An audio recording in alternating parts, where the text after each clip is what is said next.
അപ്പോഴേ ഞങ്ങളുടെ ഇന്നത്തെ രാത്രിത്തെ ഫുഡ് എന്താണെന്ന് അറിയാമോ? ചില്ലി ചിക്കനും ചപ്പാത്തിയും കേട്ടോ. അപ്പോൾ ചപ്പാത്തി ഉണ്ടാക്കി, പിന്നെ ചില്ലി ചിക്കൻ ഉണ്ടാക്കി. അപ്പോൾ കഴിക്കാൻ പോവാണ്. അപ്പോൾ അല്പം ചില്ലി ചിക്കൻ എടുക്കണേ കേട്ടാ, കൊതിയിടല്ലേ കേട്ടാ. ഇപ്പം ചില്ലി ചിക്കൻ എടുക്കാം.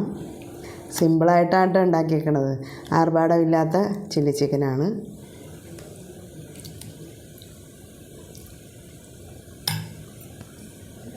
ഇനി ചപ്പാത്തി എടുത്ത് കഴിക്കാം.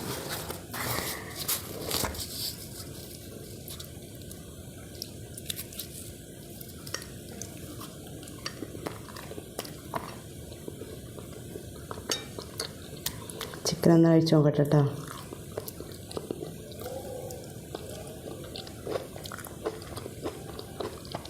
പൊളി സൂപ്പറാട്ടോ, ടേസ്റ്റൊക്കെ ഉണ്ട്. അപ്പോൾ ഞങ്ങളുടെ ഇന്നത്തെ സ്പെഷ്യൽ ഇതായിരുന്നു, ചില്ലി ചിക്കനും ചപ്പാത്തി. നിങ്ങളൊക്കെ കഴിച്ചോ? അപ്പോൾ എല്ലാവർക്കും ബായ്.